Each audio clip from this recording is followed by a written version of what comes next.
Chers amis amateurs de balles de golf, bonjour et bienvenue dans un nouvel épisode de notre chaîne Nerf, consacré cette fois-ci au Nerf Rival. Après un an d'attente, puisque ça fait un an qu'il est sorti chez nos amis américains, le Nerf Rival débarque enfin en France. Alors, on a des explications pour ça, parce que on va avoir un projectile qui est différent. D'habitude, on tire des fléchettes en mousse, là on va tirer des petites balles de golf en mousse, et on a une vélocité supérieure, ça veut dire qu'on a une plus grosse puissance. Là où les Nerfs d'habitude sont... on a un âge 8 ans et plus, légalement, par rapport aux jouets, là c'est 14 ans et plus. Donc voilà, je pense que c'est pour ça que ça a vraiment tardé à venir sur le marché français, parce qu'il devait y avoir des problèmes de sécurité, des normes, il y a tout un tas de choses qui font qu'on ne peut pas mettre un jouet sur le marché en faisant n'importe quoi. Et je pense que ce qui renforce cette idée, c'est que la boîte est entièrement en français. D'habitude, sur les Nerfs, vous allez voir, vous avez toutes les langues français, anglais, espagnol, allemand, voilà. Là, c'est une boîte uniquement en français, donc je pense que ça a été fait spécialement pour le marché européen en France. Pourquoi est-ce qu'on l'attendait autant, ce Nerf? Eh bien, on l'attendait autant parce que ça, la petite babale alvéolée, alors c'est le principe des balles de golf, le fait d'avoir les petites alvéoles, les petits trous, ça va avoir une meilleure tenue en vol. Là, on la voit voler, c'est magnifique, elle est extrêmement rectiligne. Donc par rapport à une fléchette Nerf classique, on devrait normalement tirer beaucoup plus loin, et on devrait, et ça j'en suis quasiment sûr, être beaucoup plus précis, parce que contrairement aux fléchettes, il n'y a rien qui va venir perturber l'équilibre du projectile. Donc ça devrait être plutôt pas mal. On va la ranger pour l'instant. Et ben voilà, donc ça, c'est le Nerf Rival Zeus. Il y en a deux dans la gamme. Il y a l'électrique, le Zeus, et il existe aussi le manuel, l'Apollo, que pour l'instant, je n'ai pas réussi à trouver, mais ça ne saurait tarder, donc on fera une vidéo plus tard. Et là, ben c'est parti, on va ouvrir la boîte du Rival. Je suis content, ça fait vraiment plus d'un an que j'attendais de voir ça. Donc, hop, on va l'ouvrir gentiment. On va l'ouvrir gentiment, en même temps, si ça résiste, ça va devenir violent. Ah! On va l'ouvrir gentiment. Alors d'habitude, c'est vrai que je fais un petit tour de la boîte. Là, je ne l'ai pas fait. Rien de scandaleux, pas d'indication de portée, alors que ça m'aurait plu une petite indication de portée. Là, c'est mignon, on voit bien les billes de la gamme Rival par transparence dans la boîte. Et... oh! Il est magnifique, le blaster himself. Et on constate que dans la boîte, il reste encore les billes, donc on va les sortir. Alors c'est un petit peu l'intermédiaire entre les Nerfs classiques et l'Airsoft. L'Airsoft, pour ceux qui connaissent, on va tirer des petites billes en plastique, donc d'un diamètre de 6 mm. Et l'Airsoft est réservé aux 18 ans et plus. Là, on n'est pas sur de l'Airsoft. L'Airsoft, ah non, de Zeus, ça tombe bien, c'est le Zeus. On n'est pas sur de l'Airsoft, on reste sur du Nerf, donc c'est toujours pas dangereux. Mais pour ceux qui ont envie d'avoir des meilleures portées, plus de précision, je pense que vous allez vous éclater avec ça. Donc, hop, la boîte, il n'y a plus rien dedans, on la met de côté. Les babales.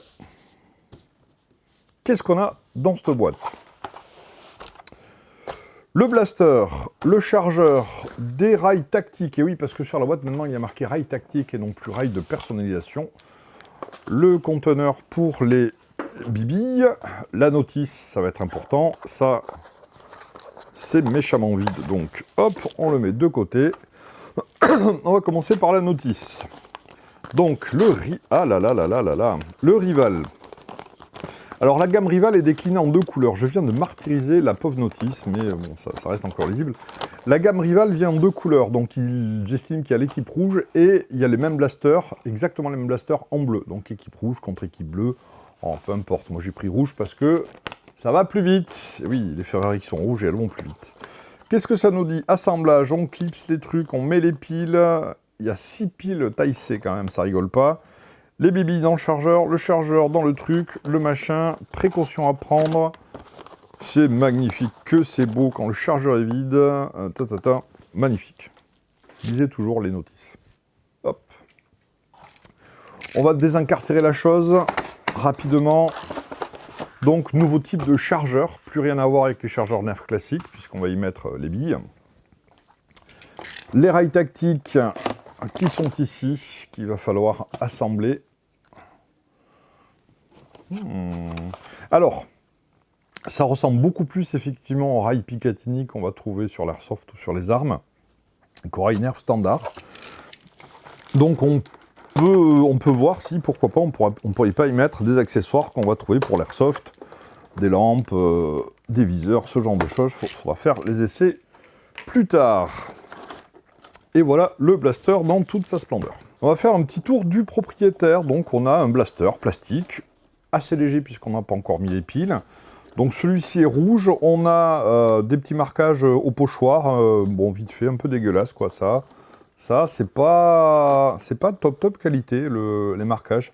Et en même temps on s'en fiche un peu des marquages, hein. Ce qu'on veut nous c'est tirer des bibilles.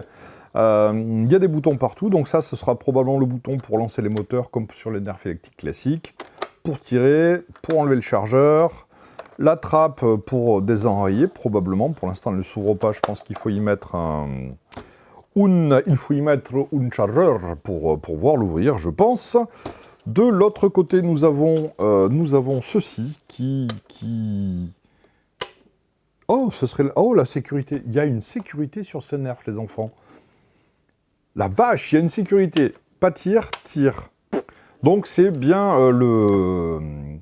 C'est bien la preuve d'une espèce de montée en gamme et en puissance et en jeu où on va s'orienter sur des blasters qui sont clairement pour adolescents ou adolescents attardés. Hein.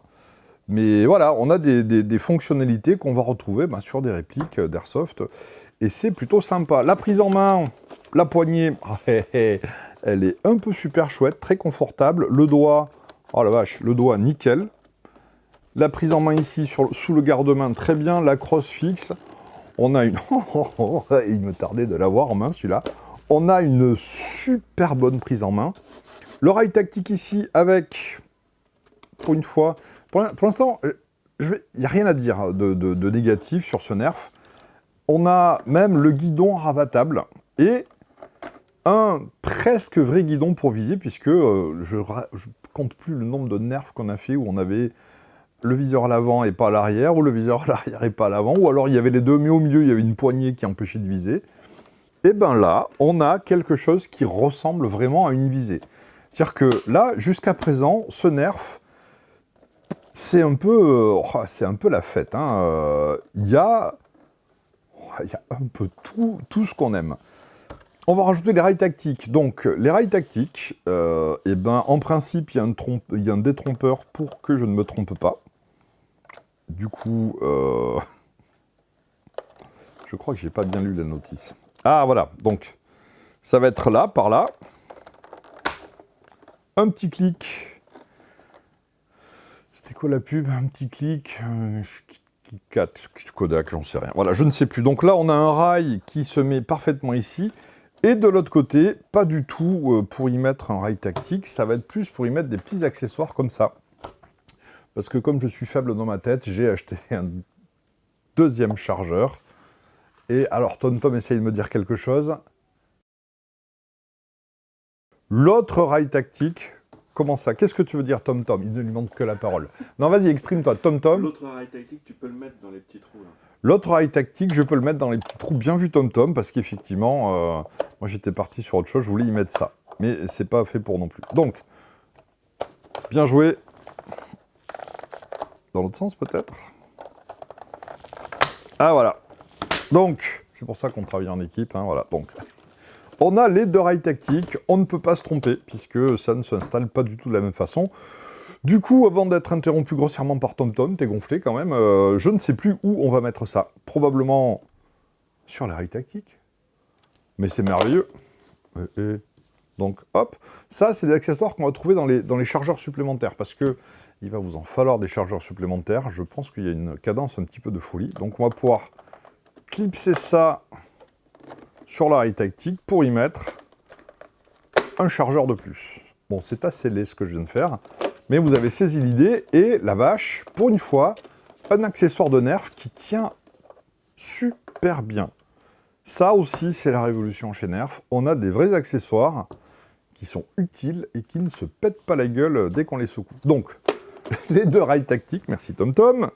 Le blaster qui est toujours là, on va progresser. Alors, qu'est-ce qu'on a d'autre? Pas d'autres rails, hein, du coup. On a donc ces trois-là. On a la bouche du canon, qui a un diamètre assez impressionnant. Donc, mais de toute façon, il faut faire passer la petite bibi. Hein, donc, c'est pas idiot non plus. Où est-ce qu'on va mettre les pipiles? Les pipiles, je pense que ça va être ici. Voilà. Donc, ah ben voilà. Une vis, un tournevis, dévissage.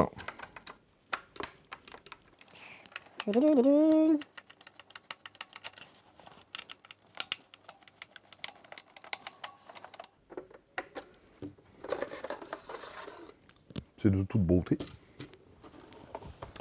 Et insertion des piles.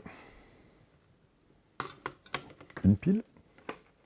Donc ce sont des piles de taille C. Donc c'est les moyennes, hein. Les D sont plus grosses. Et je pense que ça va considérablement alourdir le blaster. Ok, tu m'étonnes. Et c'est reparti. C'est simple, même moi j'y arrive. Sans l'aide de TomTom, donc c'est simple. Hein. On revisse. C'est magnifique. C'est magnifique, c'est formidable. Et voilà, plus besoin du tournevis. Et classique, il y a une sécurité qui doit lui dire... Ah voilà, donc on a des petits machins orange à l'intérieur qui font que quand le chargeur est engagé, on peut... Ça en fait du bruit, hein. Ça en fait du bruit, en même temps, voilà, il y a deux gros rouleaux qui vont tourner, qui vont pouvoir propulser les babales. Alors, les babales, comment on les met? Alors, chargement des babales dans le chargeur, tout simple. Deux méthodes. La méthode classique, je mets la babale. La méthode qui est plutôt bien, quand, comme moi, vous avez la flemme de vous baisser, que les balles sont par terre. Elle est pas belle, la vie.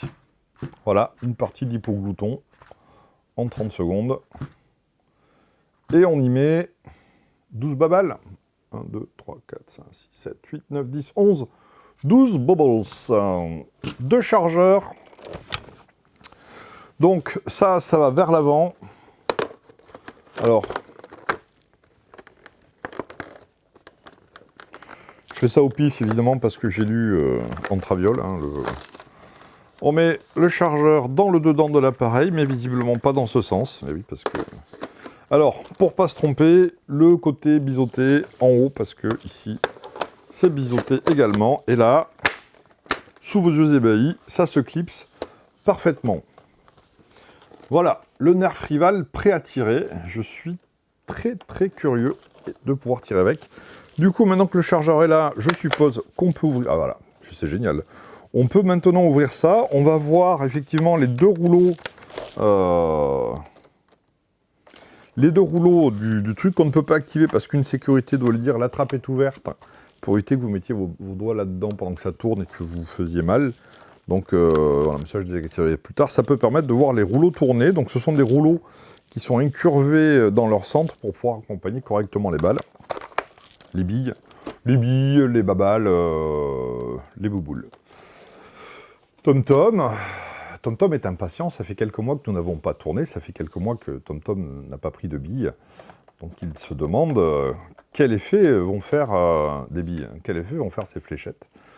Ça se met comment ça? Comme ça? C'est quoi le côté le plus sympa? C'est définitivement très laid comme ça, donc il doit y avoir un truc.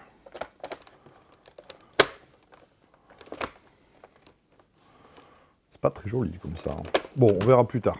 Bref, TomTom. Alors, si je mets la sécurité, effectivement, la détente est bloquée quand la sécurité est mise. Donc ça vers le bas, sécurité. Ça vers le haut. Oh la vache.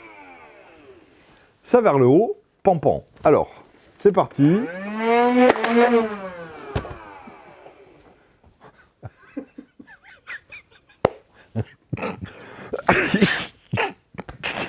Ça part super vite. Ça va? Ça donne quoi? Ouais, non, c'est de la mousse quand même. Oh putain, ça part méga vite. Attends. Alors, ça tire en rafale. Là, j'en ai tiré qu'une. Je vais rester un petit peu sur la détente. On va voir à quelle vitesse on va vider le chargeur. Ah, c'est pas de la rafale, dis donc.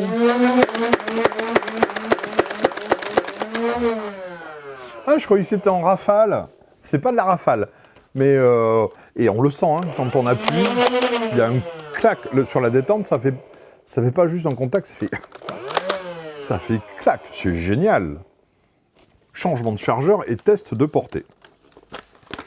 Alors, je pense qu'il faut prendre... Il y a un petit coup à prendre quand même pour faire un changement rapide de chargeur. C'est pas le plus pratique, hein. C'est-à-dire que si on avait eu un chargeur dans la poignée, d'ailleurs la version Apollo manuelle, le chargeur rentre dans la poignée. Donc on peut mettre des chargeurs plus longs. Là, le fait qu'il s'encastre ici, bon, peu importe. Hein. Et comment c'est classe. Je vais dégommer notre ami Stormtrooper, qui va nous servir de cible dans cette nouvelle saison. Attention.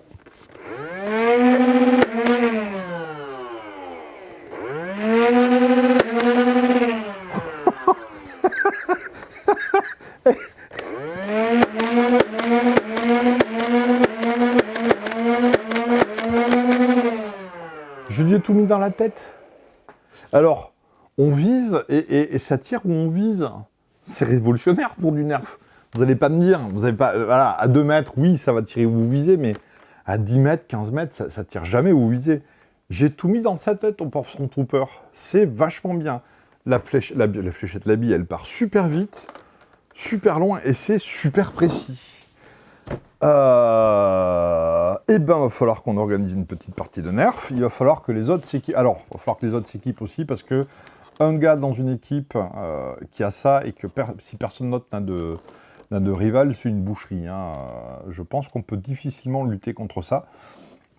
De notre côté, il va falloir en acheter des balles. Hein. Les billes, il va falloir un paquet, parce que ça part assez vite. C'est super sympa. J'aime beaucoup, en fait, le fait que, justement, que ce soit pas en rafale.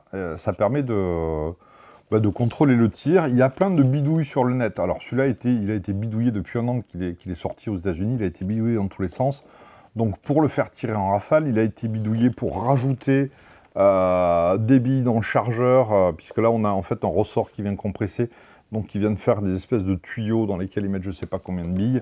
Le blaster est moins joli, mais c'est vrai qu'on va pouvoir mettre beaucoup plus de munitions.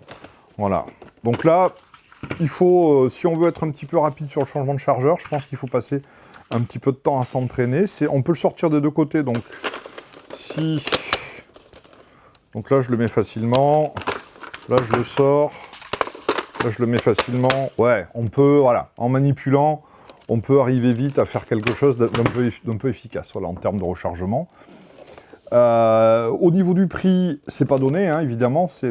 Alors, c'est la version électrique, donc c'est jamais donné la version électrique. On va frôler, allez, on est entre 80 et 100 € sur ça. Les chargeurs supplémentaires avec billes supplémentaires, ce que je vous encourage vraiment à prendre, on est sur une quinzaine d'euros, ce qui reste super raisonnable. On est sur les prix, voilà, des chargeurs 18 billes, 18 fléchettes. Ça va être compliqué maintenant, billes, fléchettes des autres gammes Nerf.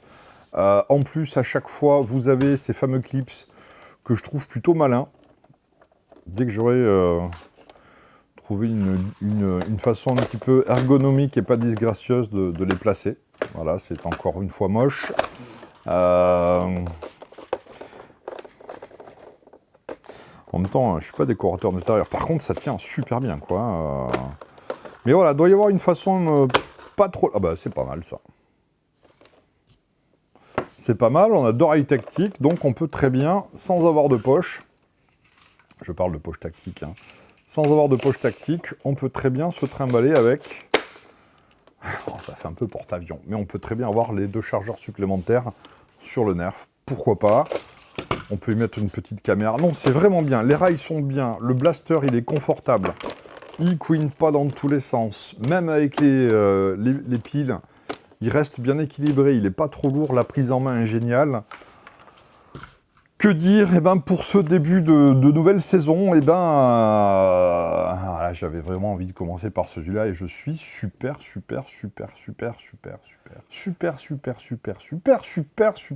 content. Et puis voilà, je suis ravi de vous retrouver. Ceci dit, bon, on va pas s'éterniser, on va mettre fin à la vidéo. Donc je vous remercie de nous avoir regardés, je vous remercie de nous suivre de plus en plus nombreux, même si c'est vrai que ça faisait 3 mois qu'on n'avait pas tourné et qu'on n'avait pas mis grand-chose.